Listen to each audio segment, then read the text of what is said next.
And welcome to another exciting episode, in fact, of the Why I Love Disney podcast. This is going to be exciting, right, guys? Absolutely. As always, I'm here with my friends, David and Easton. How are you? Doing well, thanks. How are you? I'm fantastic. How are things in Tennessee? Weather good? Very Springtime good. Allergies? Yeah. Oh, yeah. Allergies are always a thing here, but the weather's been great. Fantastic. We've had a little rain, which is great for sitting in front of the TV and watching a little Disney Plus.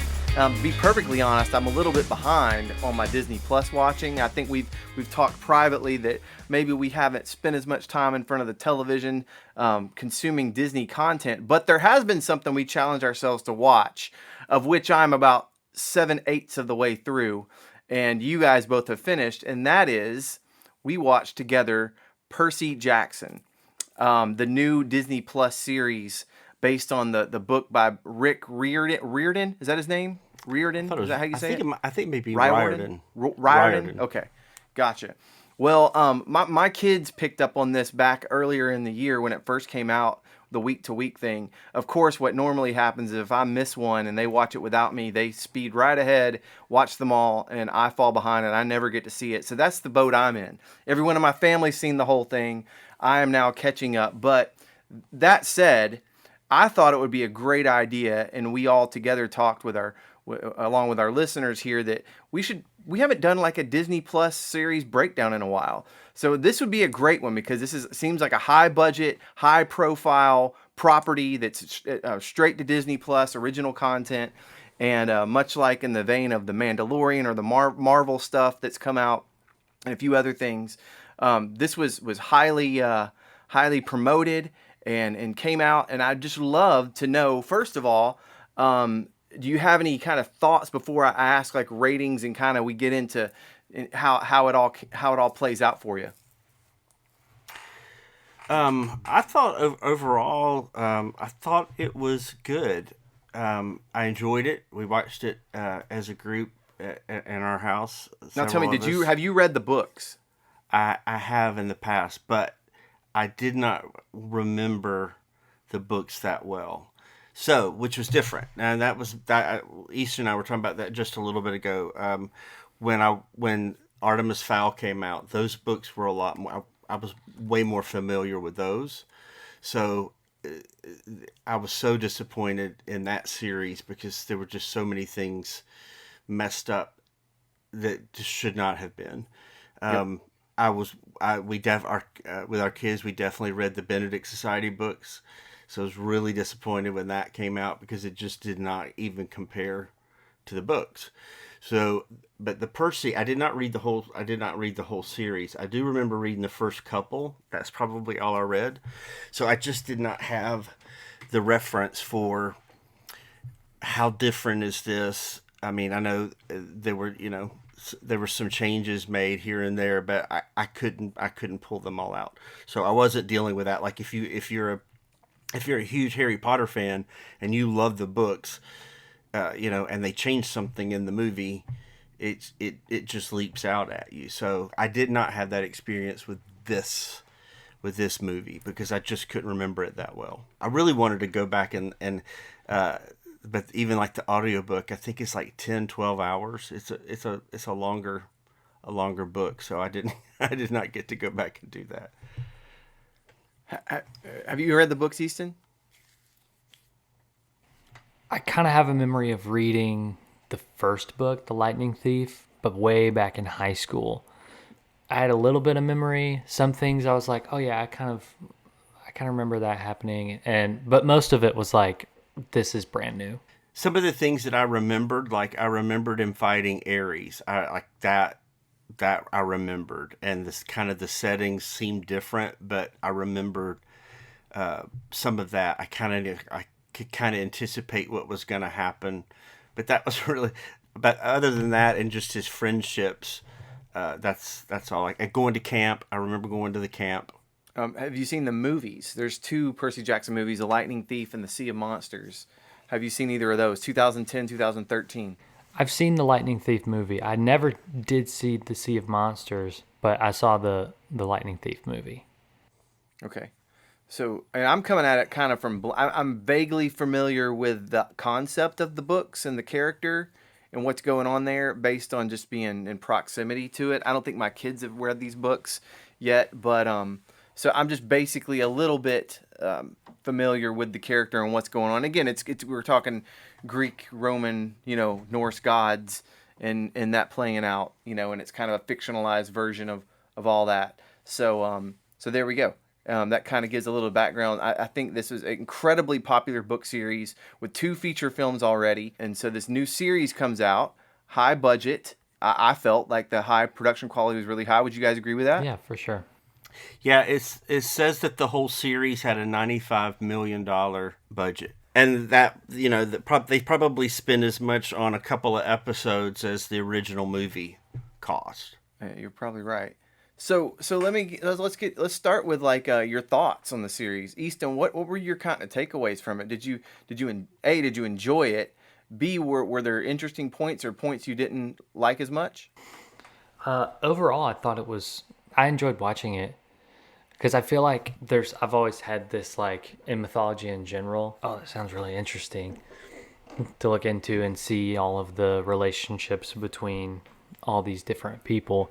But it was one of those things that I never really like took time to invest in. It's one of those, it's like, oh, that sounds really cool. So watching it, I kind of was still able to get that, like, okay, yeah, yeah. And they're explaining all of these things, like, to someone who doesn't know a lot about it, can be really confusing.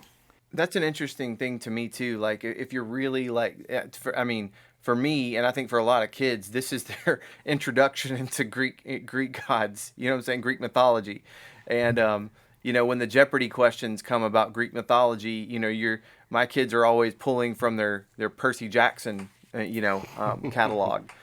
So you hope it's somewhat accurate or paints a picture of. Yeah, I don't know how close it is to, you know. To what we know in Greek mythology, but I would say, if it's mythology, does it even really matter? You get the characters right and the attitudes right and tell a story around it and you're there. You know what I'm Yeah. saying? None of this actually happened, so it's not like historically Right. Yeah. Yeah. accurate, right? But I agree. I thought it was pretty well done and I enjoyed it. I thought the storytelling was good. I thought it was compelling. I thought it was exciting. Great cliffhangers. I think the kids did a great job, kind of with that the mystery adventure sort of thing, with the backdrop of something fantastic and kind of magical, if you will, with a hidden world that doesn't quite that we don't know about. I think any movie series, it's almost like a formula. There's a guy named Derek Thompson. He actually has a podcast now. I'm blanking on the name of his podcast, but he wrote a book called The Hitmaker. And in it, he analyzes what makes something really popular, like hit a story or a song or whatever makes it hit in pop culture. Why some do and some don't.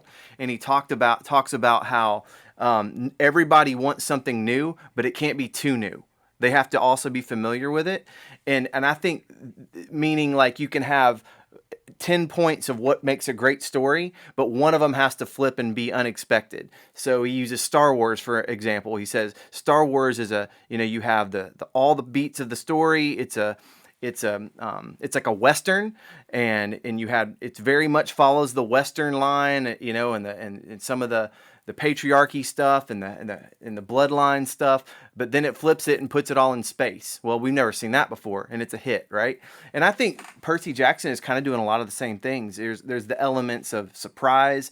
There's a hidden world. You kind of the whole J.J. Abrams black box scenario where you don't know what's in the black box. We've never seen this before, and that element of mystery, like his show Lost, kind of keeps you intrigued, even if some of the dialogue and maybe some of the plot lines aren't as like elaborate or engrossing. It sort of works in balance, right, with each other. So to me, I just sort of keep moving forward, and it moves forward at a really good pace. I don't feel like it ever gets too bogged down into meaningless like side tangents. There's a little bit of that, but I feel like the pacing overall is well enough to keep a user, or I say a user, a watcher, kind of leaned in and watch and having a good time. I had a good time with it. How about you guys?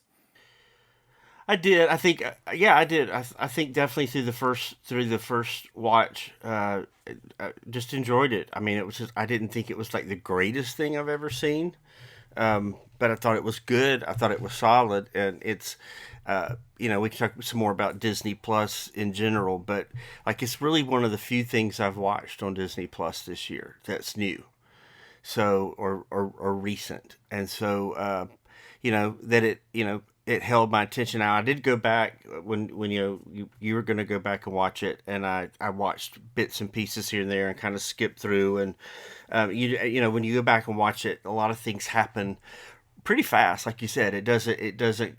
So he's like he's suddenly just gains all this ability kind of miraculously to he doesn't even know he's a demigod, but he's fighting a minotaur, then he's fighting Ares. It moves faster than it feels like in the books. Like it makes more, it would make more sense in the books how something like that could happen. Do you know what I'm saying? Sure. Yeah, But it moves at a fast pace for sure. yeah. But anyway, which can feel a little less believable, but then again, it's a fantasy story anyway. So, I thought it was good, and I definitely, I went back and watched quite a bit of it again, and I think it was good, and I don't want to be like overly critical again. I thought it was one of the better, definitely for a book series. Compared to, I can only compare it to like Artemis Fowl and Benedict Yeah. Society. I thought it was much, much, much better.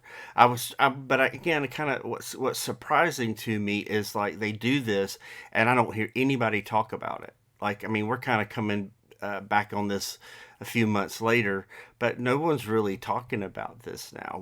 Why isn't anybody going? When's the next Percy Jackson? When does season 2 come out? I Yeah. don't hear that. And, and I don't even hear Disney buzzing about it. I don't see them marketing it like it's like they just put stuff out and they don't really follow through and make you they don't pump you up and make you love it. I mean, and they have the ability to do that. There's marketing and you just don't see it really happen. yeah. I don't anyway, It makes so you. Well, I know. I agree. It makes you kind of think. What does Disney? How do they judge the success of a streaming series? Right? Like, is it by how many new subscriptions it brings in? Is it by how many people who are already there watch it all the way through?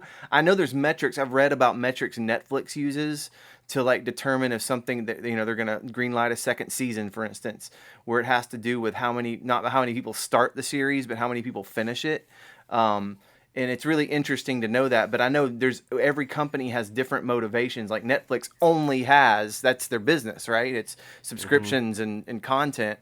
Disney has so many ways to monetize things, from more merchandising to who knows, it could Percy Jackson one day be a park IP where they'll ride, or a section of a park. I don't know if it's quite up to that level yet, but you know you could sort of see something like that, in the future if things were a smash hit. But I agree with you. I feel like my kids liked it. Anybody I know that's seen it has enjoyed it, but I don't hear the buzz about it. Like, for instance, Baby Yoda and The Mandalorian, right? It was just well, a smash and everywhere. that's the craziest part is that's really the only thing, unfortunately, in this whole Disney Plus journey, that's the only thing that's come out that's really caught the whole like country and became like that. Did you see? Did you watch?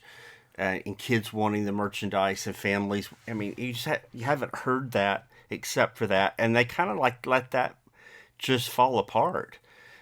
So again, I guess across the board, I'm pleased that Percy was as solid as it was, but you don't hear anybody talk about Mandalorian anymore. It's like people have just moved on and they let the momentum fall. They just let it fall, and I just don't understand when you've got the that was your strongest series going, and people don't even seem to talk about it or follow it anymore. Well, they keep. I think they've leveraged it somewhat into the Boba Fett, and those characters are now crossing over into other Star Wars series that maybe just haven't been quite as successful. But I do think, isn't season 3 of The Mandalorian I'm gonna Google this real quick. Well, they're doing a movie now. Okay. But again, it's Disney like, Plus? do you realize that like, I've heard many people say this online in different contexts, but that kids that wanted Grogu, I mean, it's like 5 years later. Like if you were 8, now you're 13. I mean, just things have changed. The whole demographic of that show. It's like while Grogu was everywhere, you would have thought they would have been moving on that series to maximize on it instead of going, okay, and we're going to start a movie now. It'll come out in 2 more years, so it'll actually be 6 or 7 years have passed since it first came out, and that's a long time for people to stay with an IP and keep loving it like that. I think the whole Harry Potter thing was such an unusual brand because the books were so massively successful even before the movies start, and then you got all that momentum going together, but it wasn't like they were waiting 7 years to come back and do something.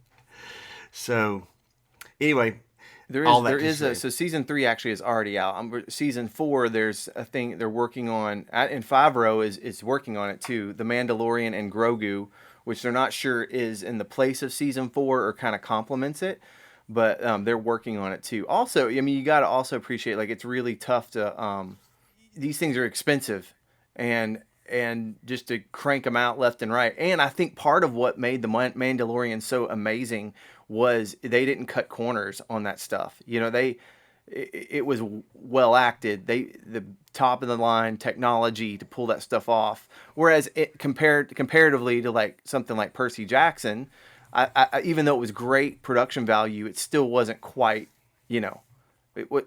It's not stuff you've never seen before. We saw stuff we never seen before in The Mandalorian. Stuff that was usually reserved for like high budget movies. They were filming in ways and doing things with computer generation that we had never seen before. And so I think there's a little bit of that. And then there is like a thing with Disney with the big, kind of like with the Marvel Cinematic Universe, kind of like the overall mapping of the plan and trying to allocate resources to build new things. It's also that balance of, do you put your money in something proven and run it to death, or do you try to jumpstart something else in the shadows of that, right? So I don't know, like it's interesting and it probably brings brings you to a bigger conversation about the success of Disney Plus in general and what it's supposed to be.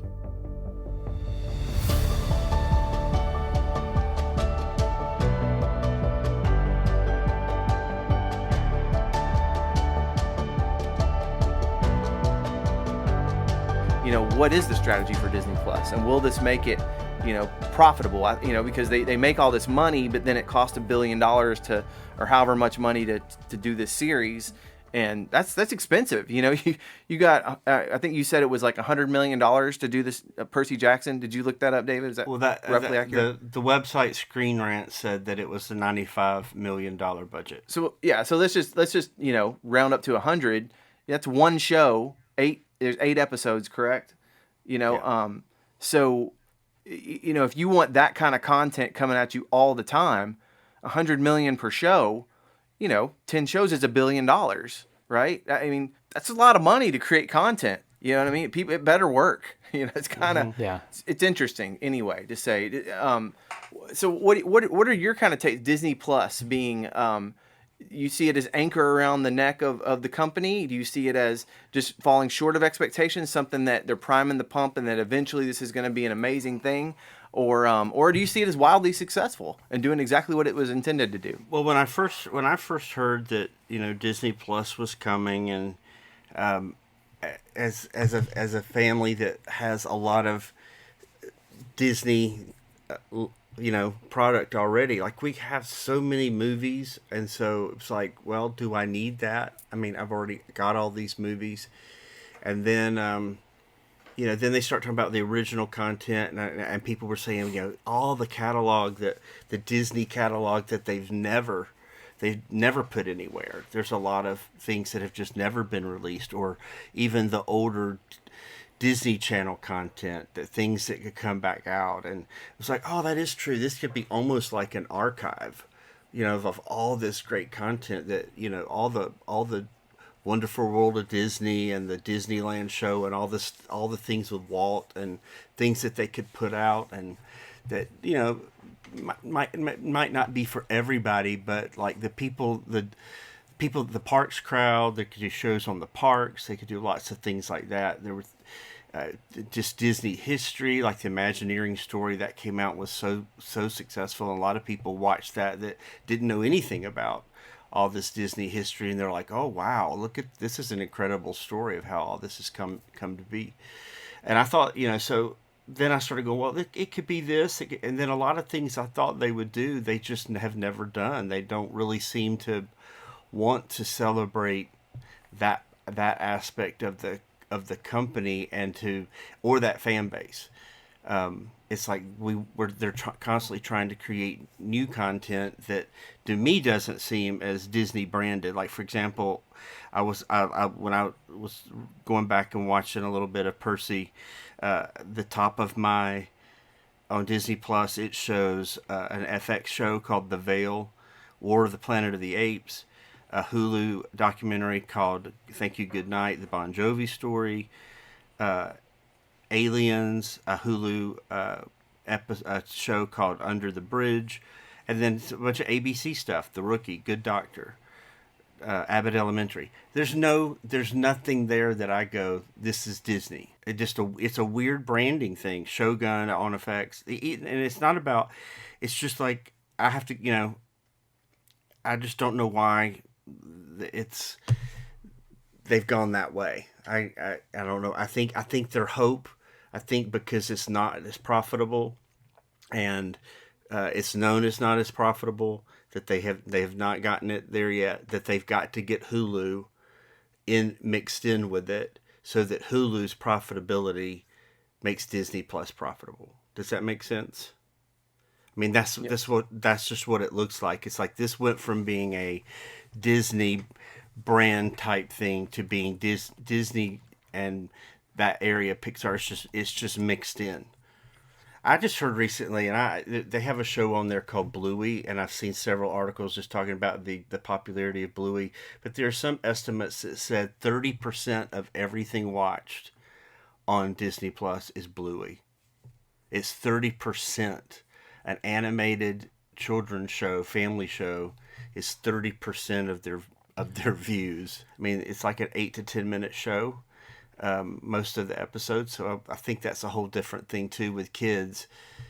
You got a few minutes, you watch an episode. They're not 30 minutes long that you're coming back and finishing. You're knocking the whole thing out in about 10 minutes. But anyway, it's not been what I thought. It's I don't know what to think of it. There's a lot on there that I'm not interested in at all. I don't like we've talked about this before. I love old Disney history, and I love Pixar, and I love Marvel, and I love Star Wars. So all those things mix together well, but there's just so much stuff coming in now that it just doesn't feel like what I expected going to this site would be like. It's just a bunch of content. Easton, what's your take? I mean, you're younger than us. Do you go to Disney Plus and watch a lot of stuff? Are you more on Hulu? What's your streaming service of choice? Well, it all kind of depends on the setting that I'm in.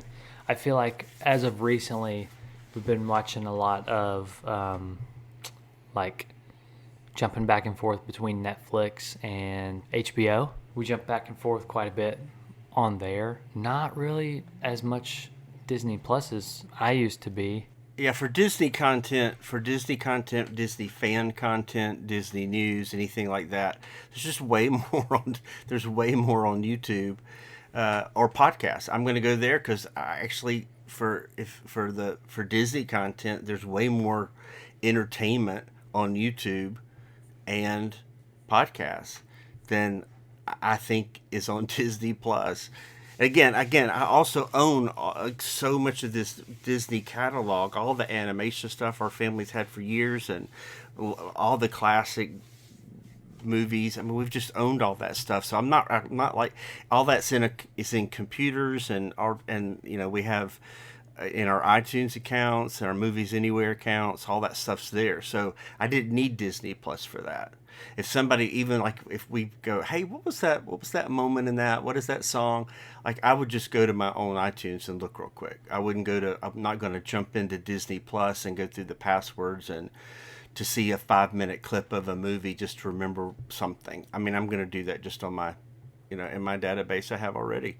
So, so overall, I just, I liked it that Percy Jackson, I'm going to come back to that, brought me back in this year, but that is the only thing that I think I've watched this year.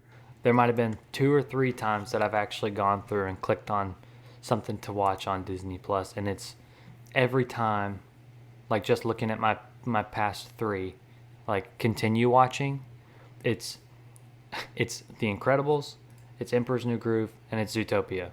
It's all the older stuff. That's interesting. I actually, I mean, I agree. I completely agree that there seems to be like a branding confusion when you turn it on and you see all the Hulu things. I do think that's targeted to adult viewers who I would, if you were just talking like you, me, us all together, what we're saying is, well, David, in your case, I think you're saying more the things you want to watch are not those things. But for me, what I find myself doing is jumping between, streaming service to streaming service if I'm looking for something new, looking for something interesting. And for me, like, something like the samurai show. Oh gosh. Shogun, or The Bear is another one on Hulu. Like there's some interesting things there I'd like to see. So sometimes I'm like, oh, I don't ever think to go to Hulu, to be perfectly honest. It's not like a destination, even though I subscribe to the bundle where you have Hulu, ESPN, and Disney Plus all in one subscription. But I do agree it's a little confusing and it doesn't seem like they found out a great way to differentiate the two. And I kind of do wish it was a little bit more segmented. I do miss the original Disney Plus where it was organized a bit differently between like classic Disney movies, Pixar movies, Star Wars movies. You had like, what I'm talking about? Like you could just go deep into the catalog pretty quickly. Now you almost have to know what you want to search for to find stuff like that. I agree. And that's a little frustrating. And I agree with you too, David, that originally some of my favorite content was kind of the Imagineering story and some of the behind the scenes like Disney stuff that I think really could build a brand. Now, I don't know if, business wise, they look at that and say it costs this much to produce this stuff and only these many people are watching it. Maybe it's a niche group. I don't know. But maybe that has something to do with it. I don't know. But I will say, like, there are some things that have come out that I know my kids are loving the new X-Men 97 series, which is kind of creative. In the fact that it's basically taking the X-Men animated series from the 90s and it's making new episodes in the style of the 90s animation. And my kids absolutely love it. Absolutely love it. And to my oldest was like, hey, we need to have family night and watch through X-Men 97. So my kids are spending a lot of time on Disney Plus, for sure. And they watch Percy Jackson and they're rewatching some older, Disney Channel reruns of shows that were on the Disney Channel. I forget which ones at the moment. But I was just looking at some numbers. Disney, according to the Business of Apps, Disney has 157.8 million subscribers as of the end of 2023. 157 million. Okay. 157 million subscribers. At the lowest tier of $7.99, you're getting close to like $1 billion a month in revenue. That's a lot of money, and I know they're still losing money. But Iger said in the last thing, I'm quoting, they'll be profitable by fourth quarter of this year. They're not growing at the same rate it looks like Netflix is growing, but they are what analysts are calling a third pillar for people, along with Amazon Prime and Netflix. Like they're becoming it's becoming a subscription that you're just going to keep, not one you're going to cycle around through. I also like I think, there is a bit of a what have you done for me lately? And I also feel like the last 2 to 3 years of Disney have been just generally across the company, not just with Disney Plus, but I think we would agree parks news, the turmoil in the their boardroom, their fights with political figures, meaning the content that was greenlit during COVID, which was not very good, or I still think we're feeling the ramifications of some of that, and we forget the first 2 years of Disney Plus were like incredible. All those Marvel shows, from Loki to WandaVision to Captain America. Yeah. I mean, it was hit after can't miss TV. The Mandalorian, even like Obi-Wan Kenobi, and some of those things that we forget about. Man, my favorite one's Andor, right? It was like it felt like there was a new series every season to look for, one or two every season that you can't miss. And I do think that it's been a year or two since we've had that kind of thing. They're kind of more scattered in and out. But do you think it might, I bring all that up to say, do you think it might be, especially looking at, $8.4 billion of revenue in 2023, which is a 13% increase year on year. It peaked at 164 million subscribers. They upped the price and lost a few million. But my point is, do you think this is a platform that is primed for success in the near future? If or let me ask you, A, do you think that, and B, what will it take for it to be that? Well, I definitely think that there was some momentum when they did The Mandalorian, and it had the feels of a little bit feels of the old Star Wars. I mean, it just gave you those vibes, and then they bring in Luke and some of those things. I think people got really excited. I think when they jumped in with Marvel, and you had WandaVision, and you had these characters that had just still been a part of Endgame, there's the link to that previous, that those things that made people want to check it out. And you kind of felt like you needed to watch these series because in this new phase of Marvel, you had to know what was going to be going on. It's like you thought you had to watch it all to see to know this next phase of the movie. So I do think those things helped. I do think there was definitely more excitement, like for Mandalorian as opposed to Ahsoka, and Andor. They just didn't get the build up. I think that's because they've gotten so much negative press, and I think there's so much pushback on platforms like YouTube and Twitter, and people voicing some of the dislike of some of these things that affects the overall, and somehow that gets out there and makes some people not watch things. I mean, it can affect me if I see bad reviews, or I see bad, people rip up the Lion King Mufasa trailer. Then I'm starting to go, what did they see that I missed? What what was wrong? And so I do think some of this. I think that the timing of the pandemic, there were a lot of people still in watching things like Mandalorian and those early series of Marvel. So I think those things help too. It's just somehow they haven't kept that momentum going, and so now I feel like they're having to rely on, let's bring in all this other stuff like Planet of the Apes and Aliens and American Horror Story and things like that really are not part of our normal branding, and let's just throw it all in there to try to grab whoever we can to get people watching so we can call this profitable. And I feel like that's what they're doing, is they're veering away from their Disney branding and just trying to throw as much content onto the site as they can, and calling it Disney. It is Disney plus way more than most of the content is not Disney. I mean, it may own it, but it just doesn't have that feel, Easton, what do you think, man? I think it is kind of like this lull. And you've said this before, Dustin, and I've been like, oh, that makes a lot of sense. We've talked before about how over the past few years, a lot of the stuff that Disney's put out has been like generally not very well liked by the public. And you've talked about before how all around the time the pandemic was happening, they were probably greenlighting a lot of the stuff that wasn't that great, because they're not just like deciding to make something and then they make it and then put it out very quickly. And so we're kind of getting around that time where all of those things that were greenlit are kind of almost out, and they're starting to greenlight new things. And Yeah, I do. I think too, like it's easy to get distracted as well. Like I completely agree. There's kind of been a lull in content when they were just hit banger after banger was coming out when it first came out, and just couldn't wait for the next banger, right?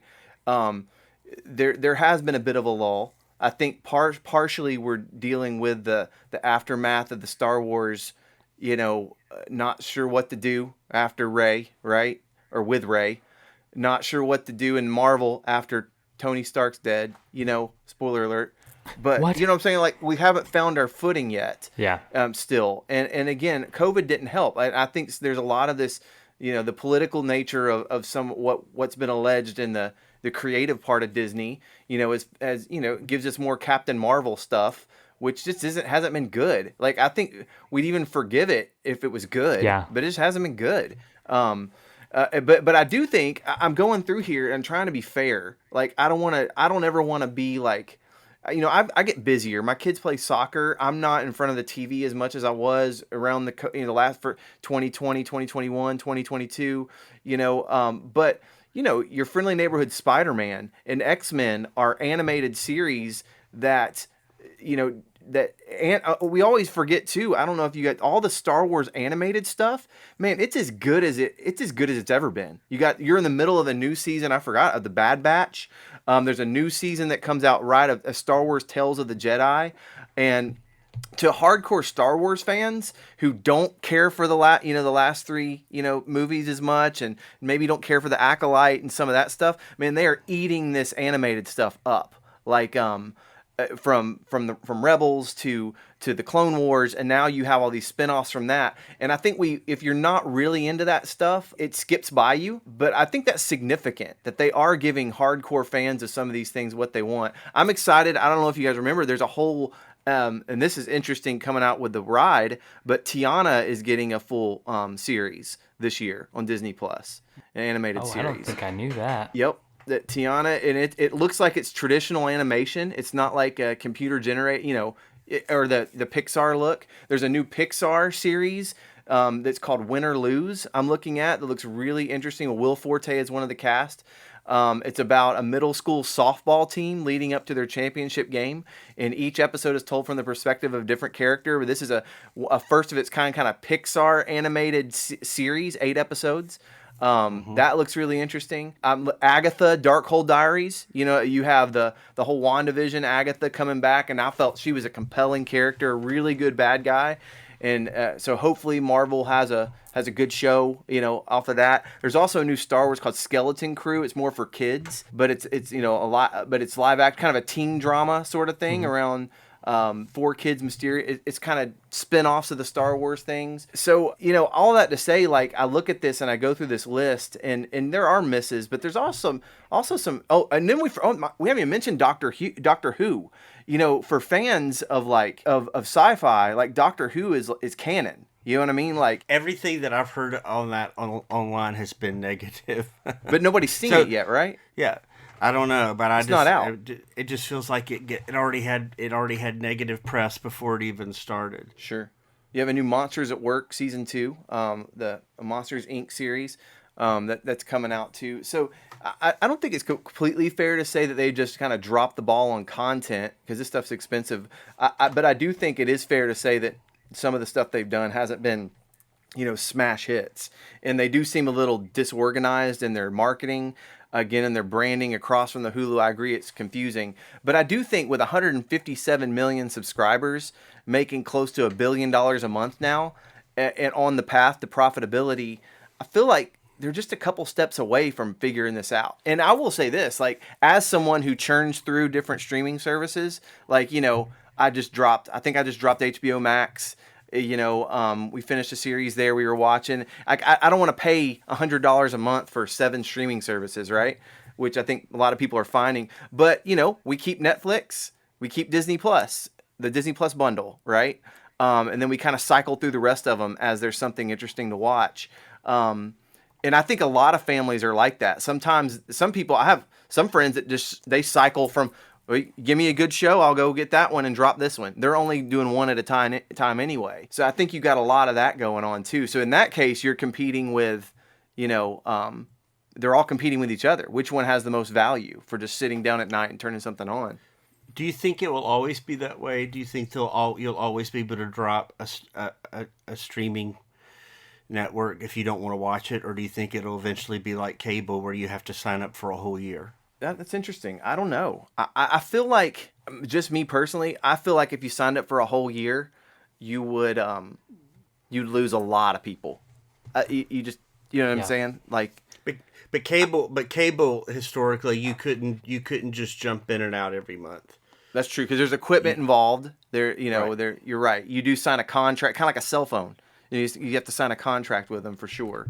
But even like YouTube TV, even now television services, those streaming television services, they're now you could get it for a month and then not have it the next month. And I think part of the reason for that is because it's so easy to do now. You don't need special equipment. But it is interesting. I'll bet. I'm surprised they haven't. And Disney's done this in the past, right? Where if you sign up for a year, you get like a discounted rate. Is that correct? They've done that, right? Definitely at the beginning it was that way. I'm not Yeah. sure now. It gets to be so much to take care of and to manage and It's to true. go. Are we spending? Are we paying for Hulu twice? We're not doing that? Are we? You're having to constantly check and make sure that. And within our family, my wife has. My wife probably originally started the Hulu account. Then I probably did the Disney Plus account. And I didn't pay for. I didn't do the bundle because I knew we already had the other. And so then you have to go back and figure out like, wait a minute, are we overpaying? Are we overpaying for all this? We definitely had Hulu and the bundle at one point, for sure. Yeah. It's confusing. I did, and also we get Apple TV because Apple gives that away for free. Honestly, like Apple to me is the most underrated of all of them. There's good stuff there. I've never seen a bad Apple show. So how do you get Apple free? So if you buy a new Apple device, they usually give you like a year with it. Oh. And now like I subscribe to the bundle with Apple, which gives you iCloud, storage, Apple Plus, Apple Arcade, Apple Fitness, all of it's in one kind of like, it's like 25 or $30 a month for all of it. And, with the family plans and Apple Music's with it too. So it's all bundled with TV, music. And it really is a great deal if you're in the Apple ecosystem for music and especially the iCloud storage. That's basically what I started getting it for. I was going to pay twice as much for stuff I needed without it. So now I get extra stuff I don't use. So, Okay. and Apple now, of course, dude, we're kind of on tangents and probably losing people's interest, but Apple now has access to, the rights to the MLS, Major League Soccer, which my kids are really into. In fact, when Messi came last year, I, for the first time, subscribed to a season pass for a league to watch Lionel Messi games, and it was very affordable. It wasn't quite like the NFL package was. But watched a lot of soccer last year. And again, you think Disney still owns ESPN, and this is actually a criticism, and I think it's fair. If anybody's listening, I don't think we're being unfair with this. Y'all got to figure this out, man. Like, you got to figure your marketing out, get your ducks in a row. I think sometimes a company gets so big and the bureaucracy there's so many moving parts that they can't streamline their purpose, right? And I think what you're saying with Hulu and Disney Plus getting mixed up, I think also you find ESPN, is just sort of out there on its own little island and they can't figure out what to do with it, right? And it's such a powerful, they have the rights to the SEC, to the ACC. They have the rights to, a lot of the rights to Major League Baseball and some other things. And I feel like that's not properly leveraged yet. Do you agree with that? Yes, I do agree with that, and I do think again the ESPN, sports makes so much more money than movies. I mean, if I understand correctly, it's such a more profitable thing. So, it all works together. I do think again, coming all back to this, I wonder if Bluey is 30% of their viewership, what if they lost Bluey? What do they have that's going to replace that 30% of their viewers? So it's all Well, that's exactly right. But I will say, like, there's precedent for this. There was Netflix famously was about to lose The Office, right, to the new Peacock streaming service, and I think there was a similar stat on Netflix that like an incredible percentage of viewers was just reruns of The Office, right? And people were and I think Friends was the same thing, another NBC property that NBC was going to move over to Peacock and come off of Netflix. And everybody was worried, well, what's going to happen to Netflix when these are gone? And somehow Netflix is still, they're still, killing it. Like, they still are the highest subscription. They raise their price and nobody seems to bat an eye. It's pretty remarkable what they've done. And here's the other part that's really strange. Disney could have bought Netflix. You know what I mean? Not too long ago. It might be a good thing they didn't, because they may have ruined it. But well, Disney could have bought the park rights and all that to Bluey, but they turned it down, and now they tried to put Bluey in the park and they didn't have the rights, and it got pulled really quick. So it's amazing. Another little mistake there. Look, I think this is called why I love Disney. And I think we criticize because we love it so much.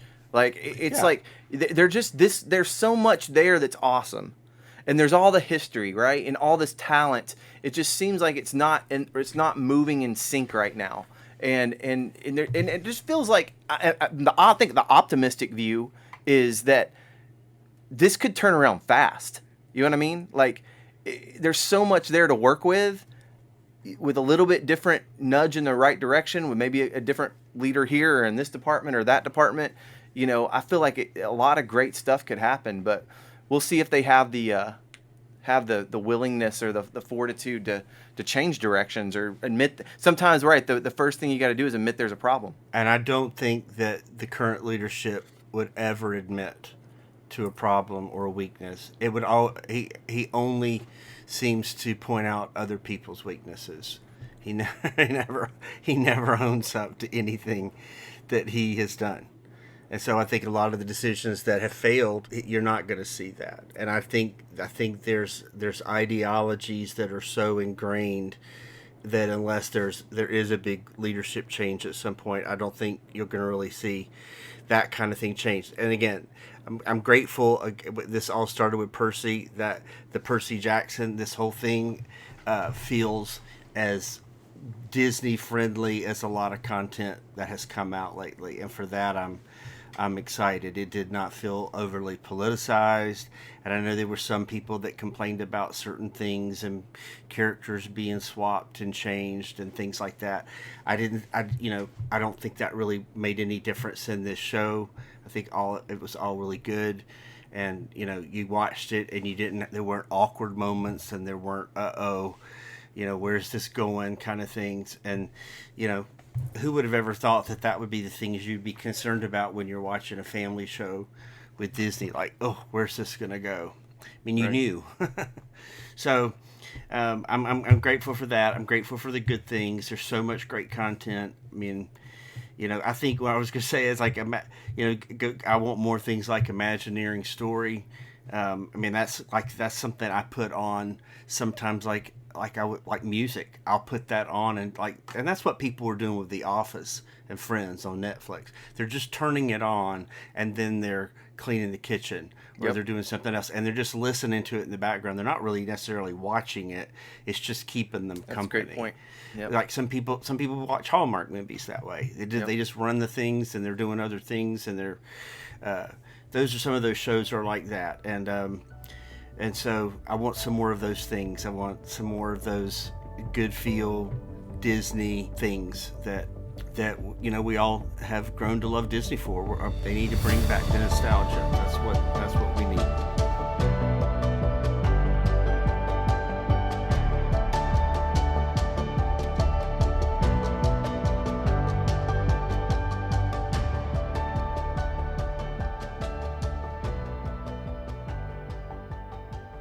What did you think of the Mufasa trailer? I saw it twice. I did not go. I just thought it was okay. I thought it was good. I was like, wow, I didn't expect to see that. I didn't know that Lin-Manuel Miranda had done the music, so that was kind of interesting pop up. I was kind of surprised when I saw the cast listing because I was like, that's the Lion King cast. So are Timon and Pumbaa and all these people in the story? And then Easton was explaining to me that it's not all taking place in the past. It's Rafiki telling the story to Simba's child, and so it's got a lot of the same current characters in it as well. So I did see that it was already getting some complaints online. So I haven't read anything.